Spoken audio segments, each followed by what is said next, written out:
Hello, everyone. It's Larry Kotlikoff back with Economics Matters, the podcast. I'm delighted to have an old buddy, Greg Clark, professor of economics, who has been a professor of economics at many different prestigious universities, with us today to talk about a long body of work on social mobility uh, and the role of, I guess, status and even genetics uh, in social evolution and economic growth and development. And let me just give you a quick background on Greg. He's a British economic historian, and he's worked most of his career at the University of California at Davis. He's now the Danish National Research Council Professor of Economics. So he was at Davis, and now he's the Danish, not the Davis, the Danish National Research Council Professor of Economics at the University of Southern Denmark. And he's, again, known for his research in social mobility, but also the Industrial Revolution. Uh, he is Scottish, and he went to Holy Cross School in Hamilton, I guess, Scotland, and he then went to King's College, Cambridge, very prestigious part of Cambridge University. And then he went in 1985, headed to Harvard to get a PhD in economics. And he worked with three very distinguished economists, Barry Eichengreen, Jeff Williamson, and Steve Marglin. Then he was an assistant professor at Stanford from 85 to 89.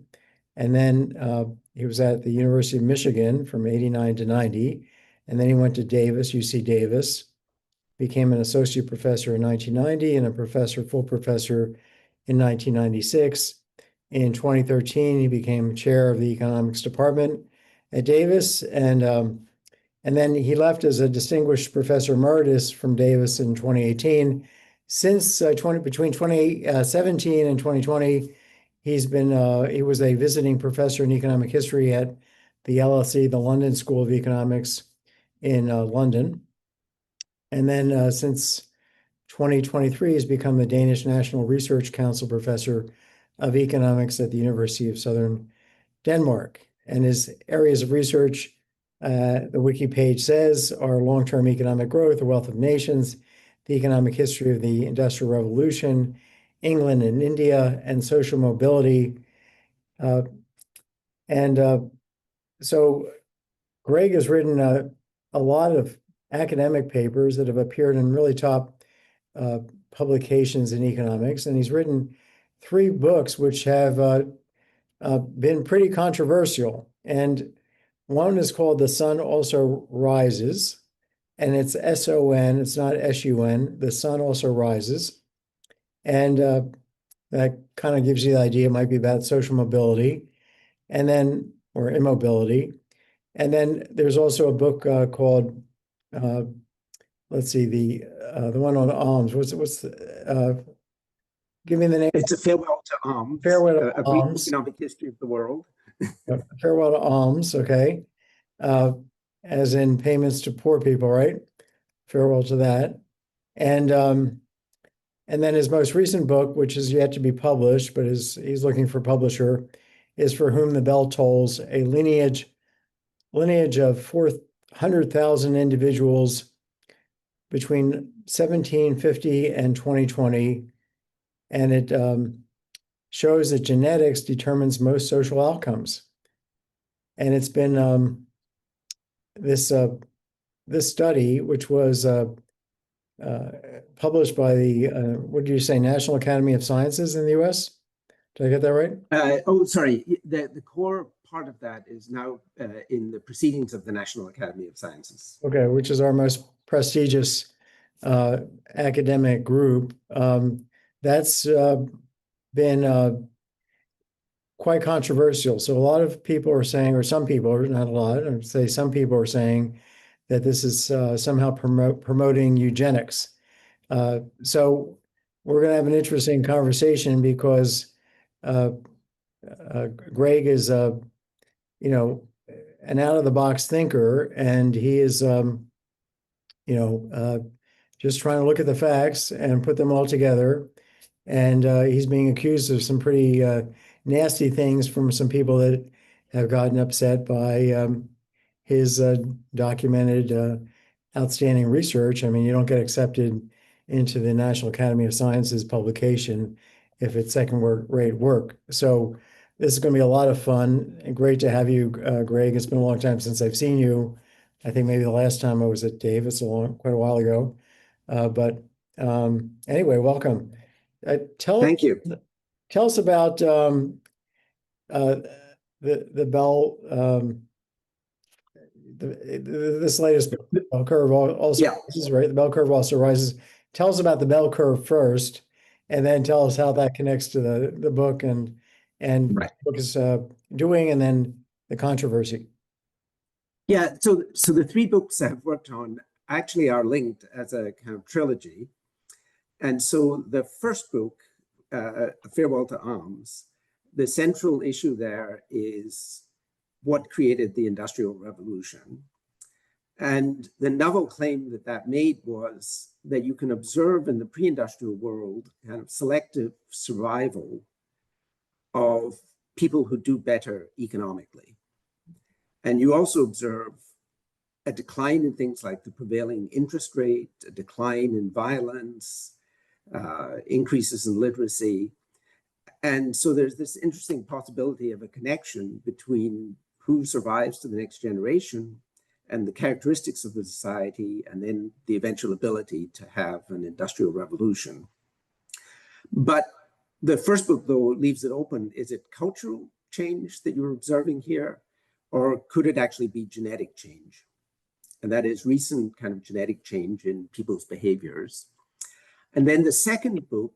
Let me just a quick question. Right. Do you mean that maybe people with better genes, in the sense of more robust survival probabilities, higher survival probabilities, outlived people with who are not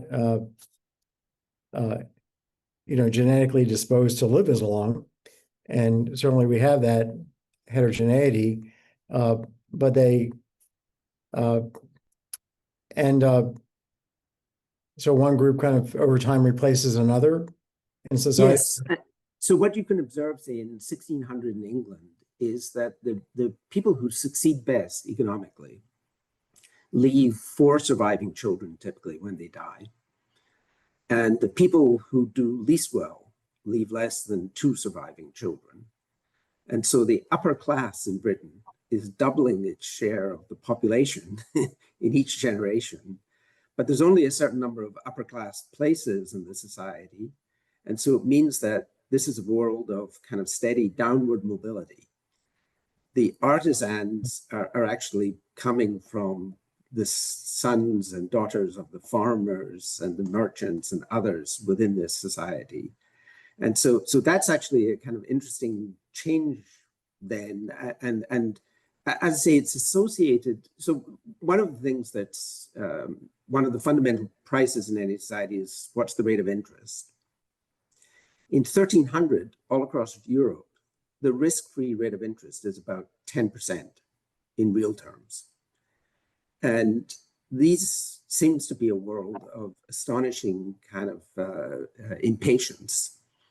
By 1800, in Britain, the risk-free rate of interest has fallen to 3 to 4%. And so there is this interesting question about, well, why are things like interest rates declining? And as I say, one possibility seemed to be it's because of the changing composition of the population. And those with the most patience in this medieval world would actually do very well, given how high interest rates are, and would be able to accumulate a lot of capital. And so, as I say, so the first book, that was kind of a novel. You're saying that earlier on, capital was short, interest rates were, was in a shortage, and not abundant, and interest rates were high. And then we have this change in the composition of the population connected to richer people's children out surviving and richer people out producing in terms of number of children, poorer people, and then taking these positions, and then they're maybe because of their cultural background, saving at a higher rate, accumulating more capital. Now capital becomes abundant relative to labor, pushing down interest rates. That's kind of the story here. Yeah, and so as I say, there seemed, and the background to this, by the way, is that there's an amazing inability of us to kind of explain the Industrial Revolution. And it's the great event in world history. In the 10,000 years leading up to the Industrial Revolution, there had been no secular increase in living standards. There was variation across societies, but it wasn't trending upwards. And so this idea was, well, here's another way. Maybe it just took a very long time in the pre-industrial era for people to go from kind of hunter-gatherer types of mentality, types of thinking, towards a kind of more modern economic thinking. And that this was the vehicle of this was actually just the selective survival of particular types of individuals. And so that was the first book then, was trying to... It's very kind of Malthusian. I know Malthus runs in the title of many of your studies. So, and Malthus was, arguing that we would never, have any economic progress because as soon as there was some technological improvement, people would just eat more, or they would have more kids, and that would push down the ratio of capital to labor, land to labor, and people would be starving again. But let me ask you, just before we move on to the next book, about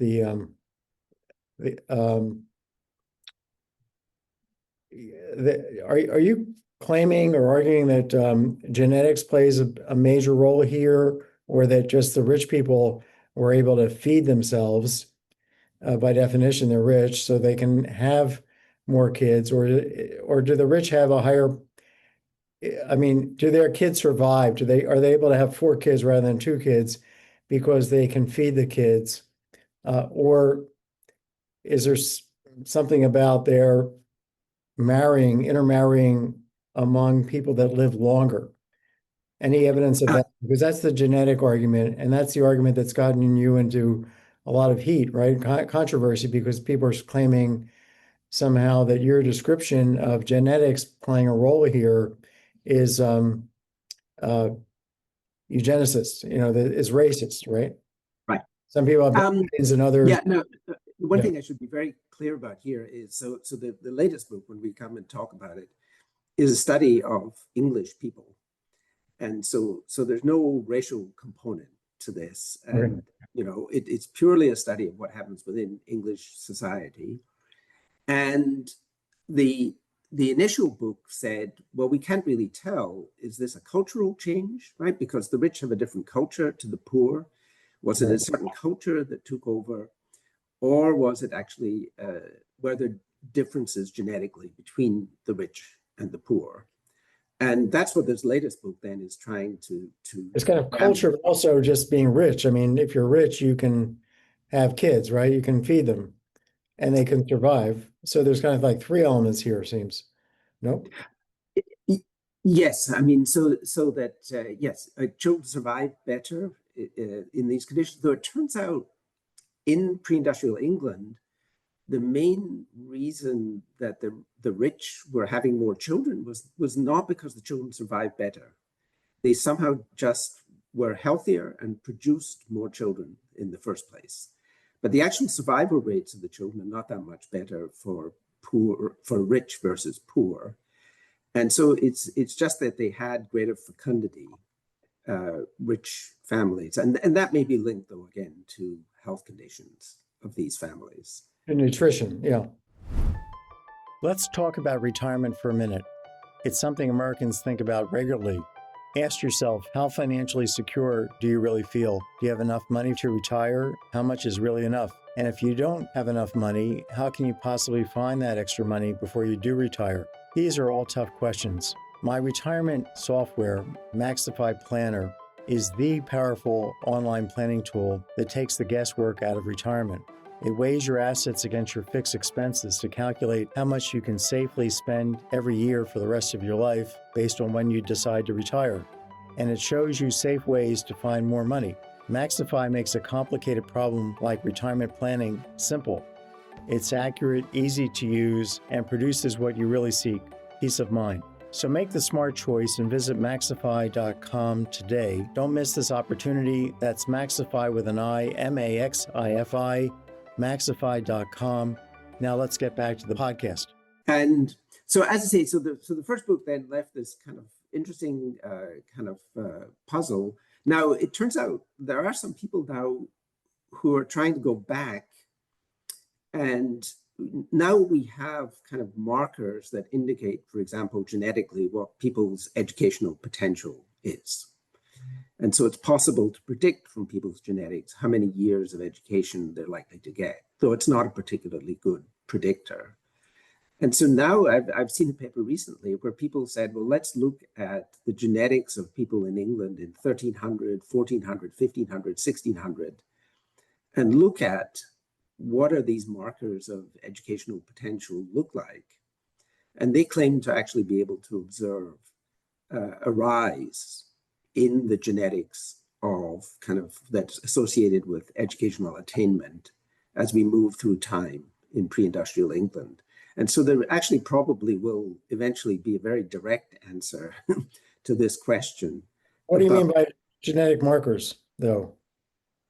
Well, what we can do is if you want to predict someone's genetic potential, it turns out there's several thousand loci on the genome that all play a role in predicting this. And so statistically, taking, millions of genomes and, correlating that with years of education, they can actually find a lot of subtle genetic variation that is now associated with your propensity to get education. And so in some sense, we can score any individual on this measure. And as I say, it's not actually a great measure. I mean, if we just ask them how much education both of their parents got, we would have a better predictor of how many years of education. But how do you go back to the 1300s? Are you taking DNA samples from dead people? That's right.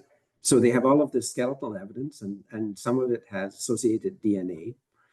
And so people have actually done it for other purposes, have gathered, and Britain has an abundance of this skeletal evidence.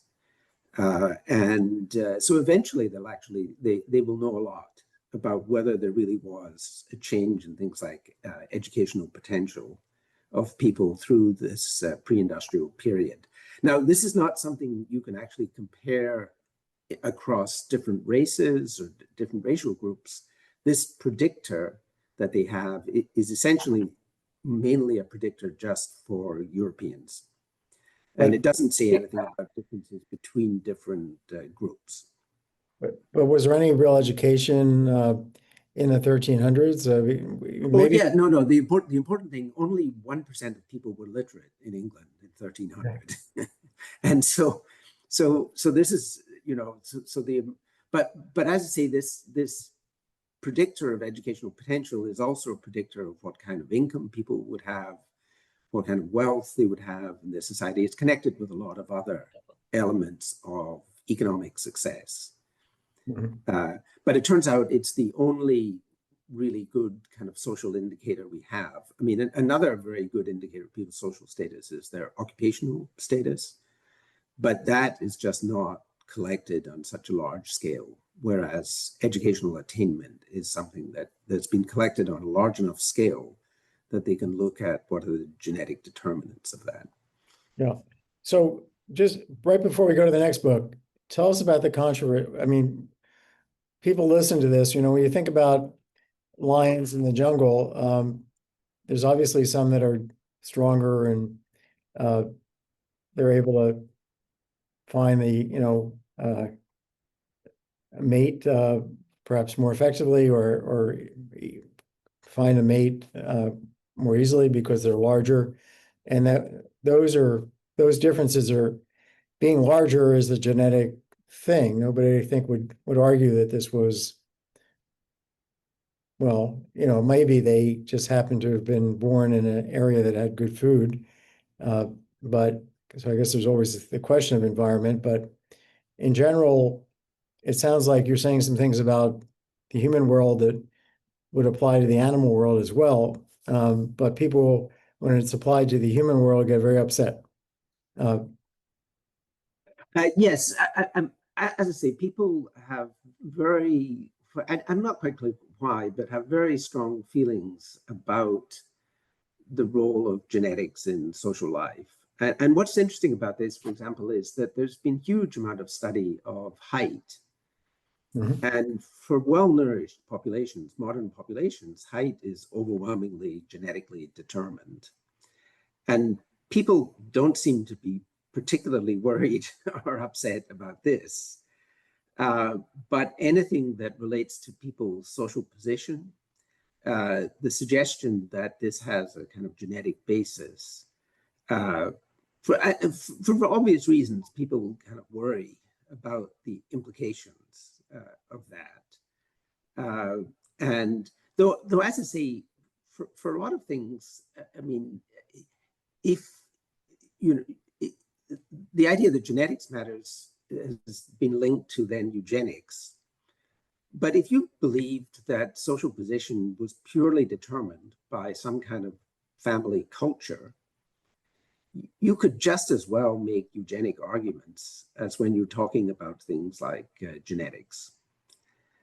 Because you could say we need to kind of magnify this culture, we need to spread it through the population, stuff like that. Maybe And people so, with royal blood, right? and so as long as children inherit the characteristics of their parents, you can make arguments for eugenic, right? And people don't seem to worry too much about the fact that people actually do strongly inherit the characteristics of their parents. But as I say, there's been this long history associated with this. And so in the first book, I was kind of agnostic about what were the mechanisms here. And the nice thing is that after that first book came out, people then did studies in other countries in Northern Europe and actually confirmed that there really was this phenomenon of survival of the richest in pre-industrial Germany, in pre-industrial Netherlands, in other pre-industrial societies, and that it did actually seem to be kind of an interesting feature, right? And not something that we observe in the modern world. I mean, now in Europe, fertility is pretty similar between upper classes and lower classes in Europe. Okay, so you don't think there was a genetic, you think back then there was a genetic basis, or do you think it was an interaction with nutrition, or was it just nutrition? Unfortunately, from the sources, so the way we know what people's net fertility was, the number of surviving children they had, is that making wills was actually a very common activity in England from 1540 onwards. And people in these wills actually list all of their children. And so and they also then give an indication of their wealth and their occupation. And so it means that we have this kind of nice census, and typically people are dying about age 55 when they've had most of the children they're going to have. And so we actually get this kind of nice mechanism. And I think there's something like 5 or 10 million of these wills extant in England. And so it gives, as I say, this very nice kind of picture. And so the first book talked about that as well. And then also, what's also astonishing about these wills is they include children they want to disinherit. Because you don't want the children to be able to argue that accidentally I didn't get included in the will. When you said John and James, you left out Michael. And what they do is specifically give them a shilling as a mechanism of disinheritance. And it turns out, though, that a tiny fraction of children are disinherited in these wills. It's actually amazing how few children there are who are disinherited in this way. Another very interesting thing in these wills is that there are lots of servants in richer households. They tend to get almost nothing in the wills. People leave all of their assets to their biological relatives. And what about primogeniture? Is it mostly left to the oldest son or something? So the new book that I've been working on, it kind of follows up on, in some sense, on the original book by actually constructing a huge database of 434,000 people, all linked through genealogies. And so it includes some families where there's 10 generations. And one of the things we can do with this is for everyone after 1859, we know their wealth at death in England. And so we can actually very specifically look at what's the effect of being the oldest son. And the interesting answer is that it only increases your wealth at death relative to your siblings by about 10%. And parents actually seem to kind of allocate assets or wealth or opportunities pretty equally across children, except for a tiny fraction of maybe like 0.1% of the society, which is the very wealthy, the very upper class families. And there, the oldest son gets a somewhat larger share. But if you actually go to families where, most families, there's no wealth to leave, then there's actually birth order does not matter in terms of people's outcomes. So that's what we can do with this new database, is actually look a lot more then about what's the relative performance of different children, what's the effect of family size, what's the relative contribution of mothers versus fathers to the outcomes for children. And so basically, as I say, the first book was looking then at this intriguing feature of British society. The second book was a study then of social mobility and how strongly children inherit characteristics from their parents. And the innovation there was to actually use surnames as a way of measuring social status. And so I have a very common surname, so that you would not learn much about my social status from that. But in a society like England, a significant fraction of the population have quite rare surnames.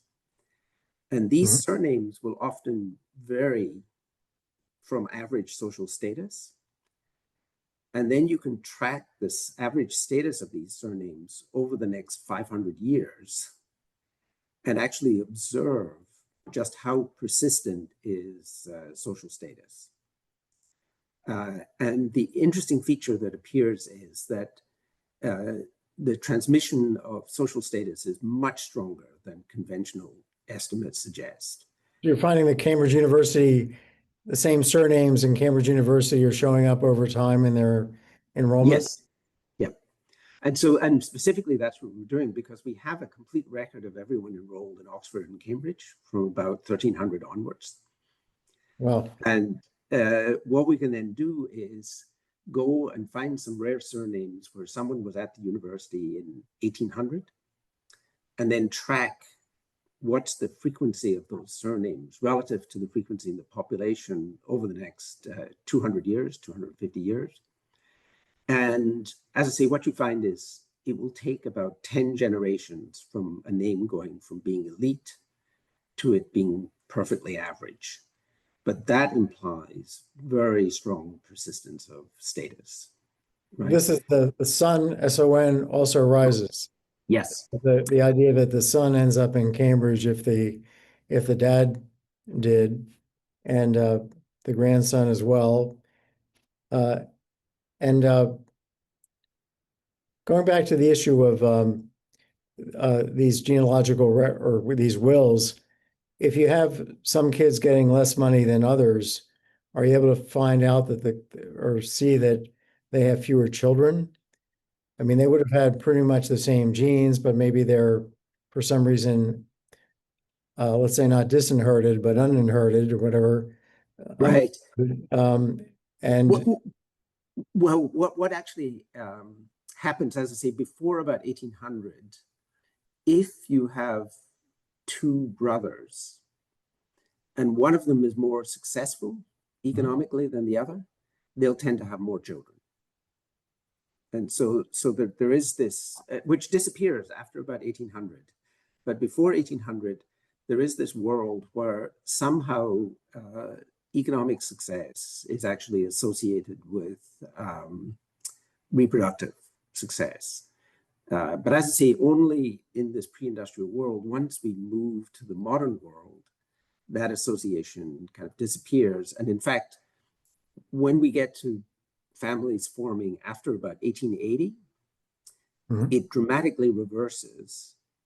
And then the upper class has dramatically lower fertility than the lower class in English society.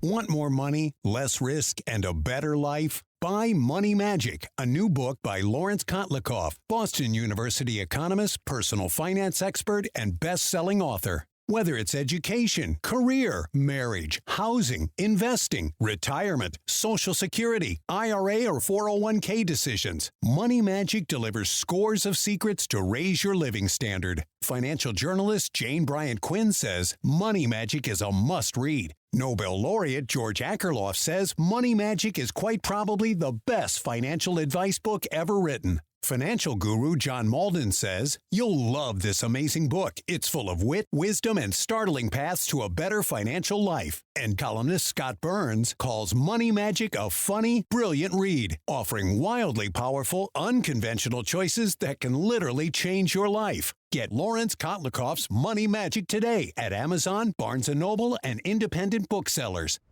Well, what do you think this is? I mean, this is very relevant to Korea right now, right? Korea has a fertility rate of 0.76. Their population is projected to go from something like 56 million down to 12 million at the end of the century. They have the lowest fertility rate of any country.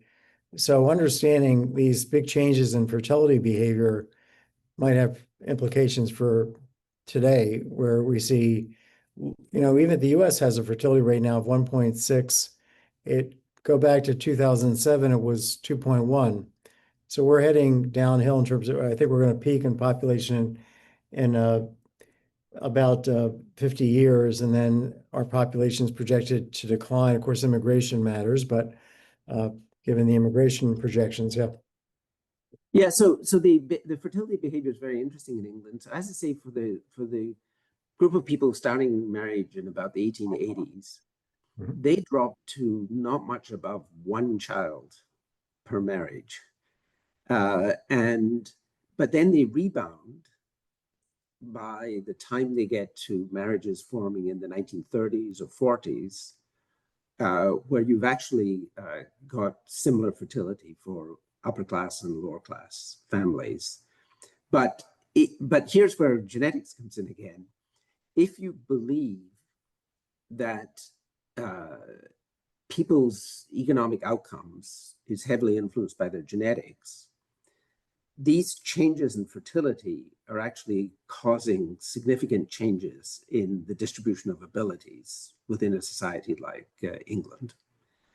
Because basically you're losing a lot of people at the top end of the ability scale in this period of very low fertility.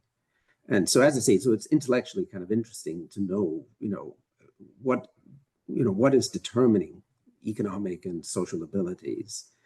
And in particular, we also, in this new data, we know what the fertility rates were for Oxford and Cambridge graduates all the way from 1700 till now.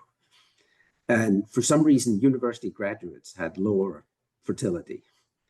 And people who just made a lot of money actually ended up with somewhat higher fertility in the earlier years.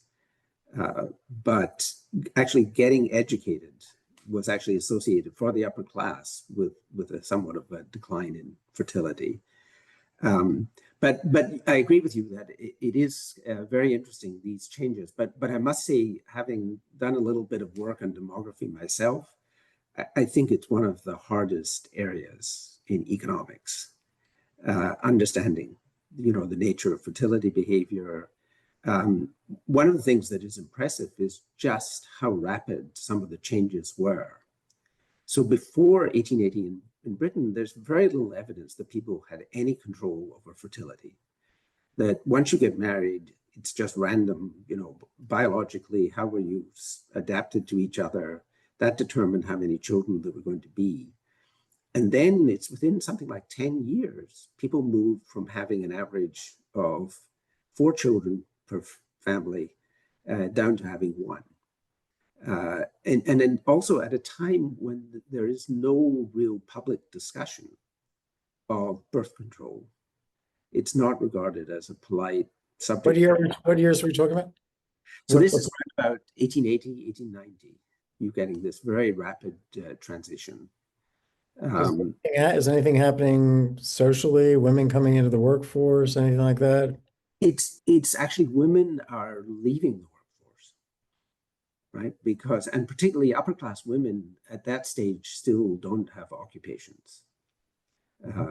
And so they provide for the family, they provide domestic life, but they just don't have outside work. And so, for example, there are very few women university graduates in Britain. It's much slower, I think, than in the United States. And so women, I think, are only formally graduating from Oxford and Cambridge around about 1920 in this period. They were allowed to actually attend the universities, take classes, and sit the exams, but they could not get a degree. So this is really wild. 1880 to 1890, 4 kids per woman to 1 child per woman. Yes. Within a matter of for these upper class families, within a matter of about 20 years. Jesse Ebrick, what about the rest of the society? They changed much more slowly. So this was a period when there was still very high fertility by lower class families. And so that's why it's having a big effect on the composition of the population in somewhere like Britain. And so there had been this period, as I say, where the rich are super fecund. They're supplying more and more people to the society in every generation. And so if you started off with a working class, some family that remained working class from the period 1700 to 1900, and a family that remained very much upper class in that period, the upper class family would have something like 6 times the number of descendants as the working class family when we enter this period. But then, as I say, that reverses very strongly. And so Britain, basically in the late 19th century, was at this period where there was kind of a peak share of these upper class families that then diminished very substantially. And the other thing that actually had a substantial effect was World War I, because death rates in World War I were much greater for upper class males than they were for the average male in British society. And so something like 20% in that generation of males of upper class males died in the war. Right. And that, of course, meant that a lot of women, upper class women, were unable to find suitable husbands. And so that's, as I say, why that's another thing that's contributing to this very low fertility in this period. And okay, so we have, I guess there's changes in public health. It might be in the late 19th century, early 20th century that we have improvements in public health occurring. Maybe this is explaining the higher fertility of poor people. Maybe they're not using children are surviving. So survival rates are going up. So it's not a choice to have more kids. It's just you're always trying to have kids, or you have no contraception, and kids are surviving because public health is better, perhaps. Yes, and so I'd say survival rates for children for upper class families were not too bad. So there's much more effect of public health measures on lower class families in terms of survival of children. And then it's just that for a lot of these families, kind of marital behavior just didn't change very much. People got married, they started producing children. They produced typically a child about every 2 years for the years that women are fertile. And it just takes a while for people to adopt these new behaviors where you really have this severe limitation on fertility. So it turns out both my sets of grandparents belong to this earlier pattern of fertility. And so I actually have, both my parents were from families of 12. Oh, and wow. my grandparents got married in the 1910s, but they were from Irish Catholic origin.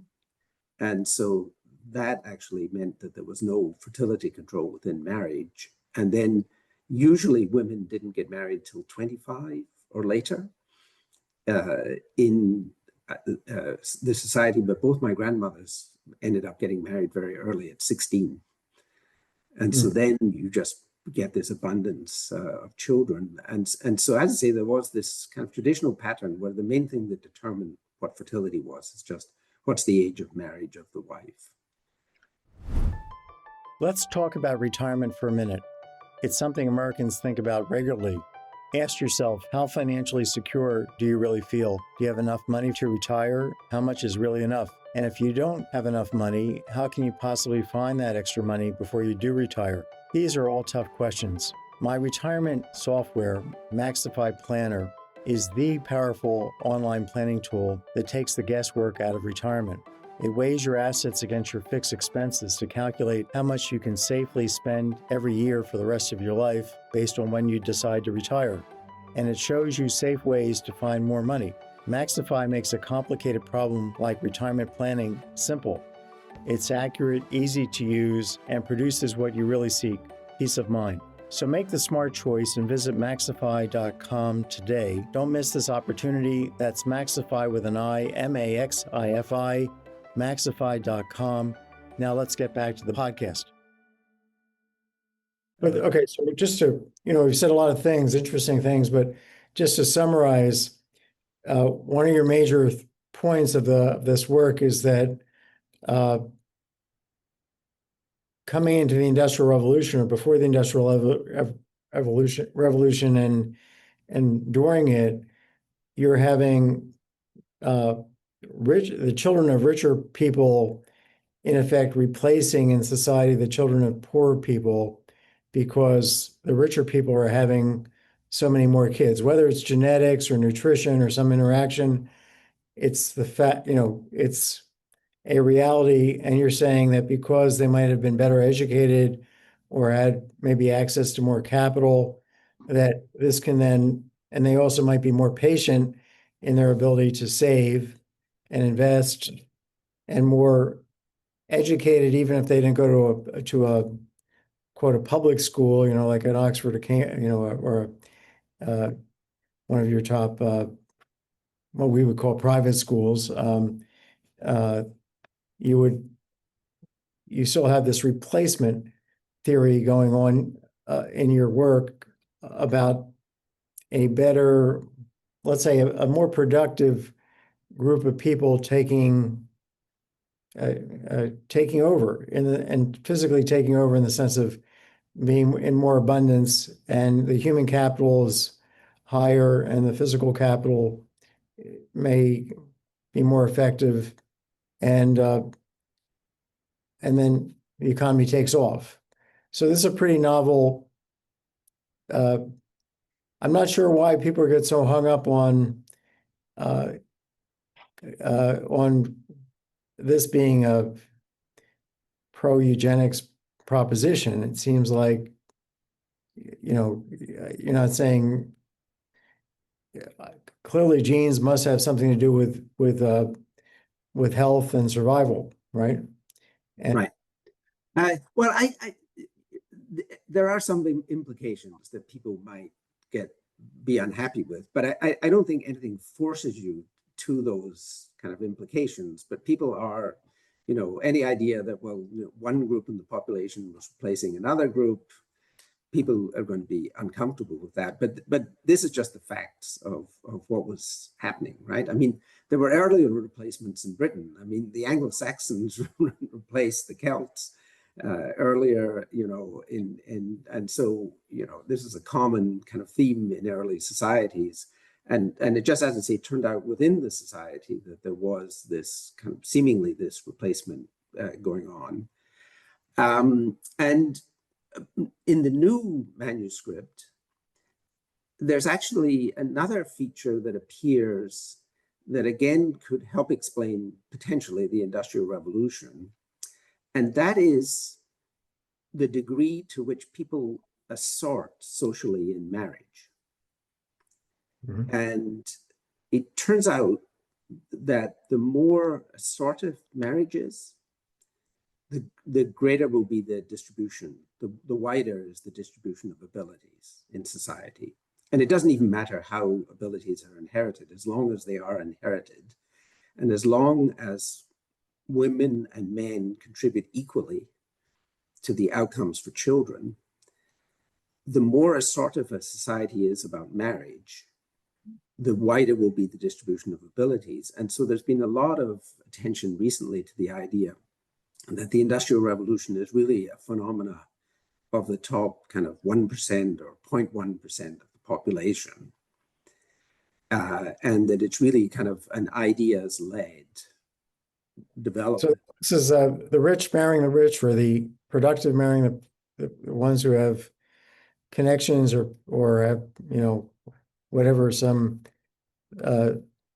cultural or genetic disposition to be particularly productive, marrying each other. And why do you say this produces a bigger dispersion in abilities as opposed to a bigger concentration of abilities?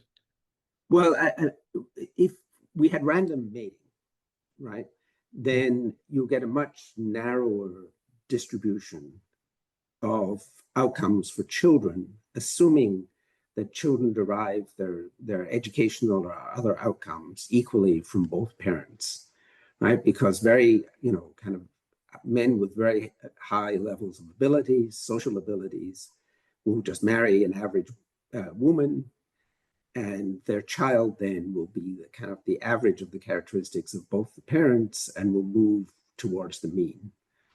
Mm-hmm. And so you would actually get much narrower dispersion. But if you have very strongly assortative mating, then another feature that is interesting within the society is just how much distribution is there in underlying abilities.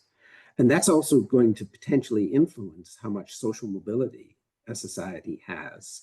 And so it turns out in the new manuscript, I've actually able to estimate how assortative marriage was in England, going back all the way to 1750. And that's a little tricky because, remember, women don't have formal occupations in this society. So how do you estimate how closely they're matching with husbands? And the way we can do that is actually because we have a lot of evidence on what their father's social status was. Oh. And through that evidence on the fathers, we can get what's an implied degree of matching that's going on between the parties. And the argument of the book is that the correlation in abilities of people in marriage all through this period is something like 0.8. Wow. And it's very high correlation, yeah. And that consistently men seem to want to match up to, if the woman that you could find with the highest kind of social abilities. And then, so that's one thing. And then the second thing we can actually show in the new manuscript is women and men contribute exactly equally to the outcomes for their children. If you want to predict a child's outcome, and now how do we do this? Well, one measure we do have for women going from 1750 up to 1880 is whether they were literate at marriage or not. And so then we can look at marriages where the father is only as literate, the mother only is literate, both of them are literate, and neither of them are literate, and then look at the outcomes for the children on all kinds of measures. And it turns out that your mother's literacy matters just as strongly as your father's. right?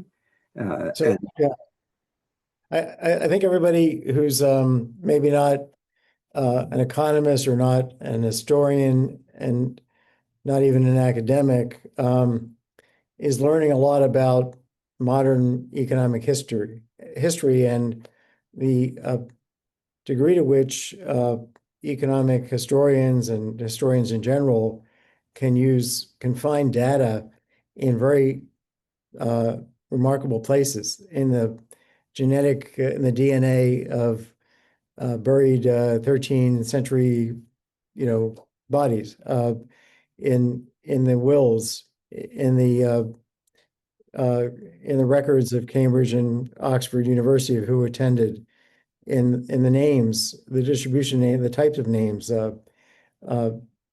This is all, I think for kind of a bit of a revelation for people that are, have never heard about those kinds of data collection efforts. So, I mean, and then being able to follow people through time, the genealogy, also a very important part of your work and other scholars' work that we just didn't have at the time you and I were in grad school. This has all been of late, right? Oh yeah, and so I should say that in this new book, the data, a lot of it is actually crowdsourced, because now there are all of these people studying their own family histories and their own genealogies, and there's even a society in Britain called the Guild of One Name Studies, whose members, whose 2,500 members, all take a vow to follow the history of a particular surname and to track everyone who ever held that surname. And so they've constructed these very good, very elaborate genealogies going back hundreds of years. And so I was able to actually appeal to the members of the society and get a bunch of them to contribute these. And then we added a bunch more information ourselves and things like occupations. And so, as I say, there now, and in future, it's going to be amazing, the abilities, because all of this evidence is accumulating as more and more people do research on this. And now also with DNA profiles and stuff like that, we're going to actually have tremendous amount of information on the entire fabric of society for 200 years at least. And the other thing I would say about that is, as a hardened lifer economist, there's actually quite a lot of disappointment in economics, in the sense that how little it often delivers, right? If you want to predict what's the rate of growth going to be next year, you're not going to do very well. If you want to predict which societies in 30 years' time are going to be better off or worse off than now, it's very difficult. One of the things that's amazing is when you look at this evidence on kind of human society, it's incredibly law-like. If you're looking at groups of people, you actually can make very clean and very powerful predictions on what their average status is going to be 30 years from now, 60 years, 90 years. And it really shows this law-like nature. And another thing that really is amazing in this data is you can also see very clearly that in England, at least from 1600 till now, there has never been a poverty trap or a kind of wealth trap. That the people at the bottom of society are the ones who consistently show the greatest degree of upwards mobility. And the people at the top are the ones who show the greatest degree of downwards mobility. And that, it shows this kind of, as I say, very law-like progression. And what's interesting about that, as I say, for the new book, is this is what genetic transmission would actually predict. And so we can actually test kind of theories of genetic transmission using this rich body of data. Because another thing, for example, genetic transmission would predict that men and women should matter exactly equally to their children's outcomes. And another thing we can look at is what's the effect of losing a parent early.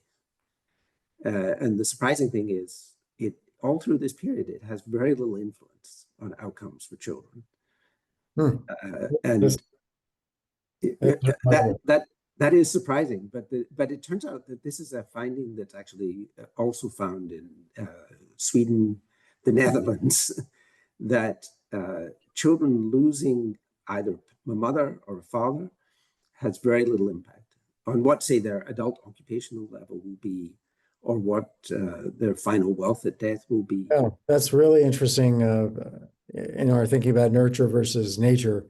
Yes. So, Greg, unfortunately, I have to bring things to a close. This has been super fun to hear about, and I hope everybody gets The Sun Also Rises, For Whom the Bell Curve Tolls, and the third one is A Farewell to Alms. Farewell to Alms. So we've got the Hemingway metaphors here, but lots to think about.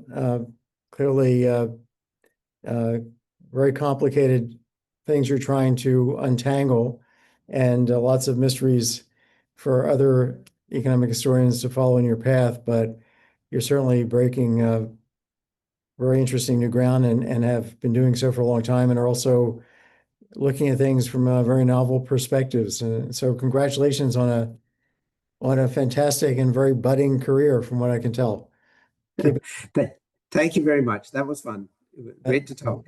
Great to talk to you.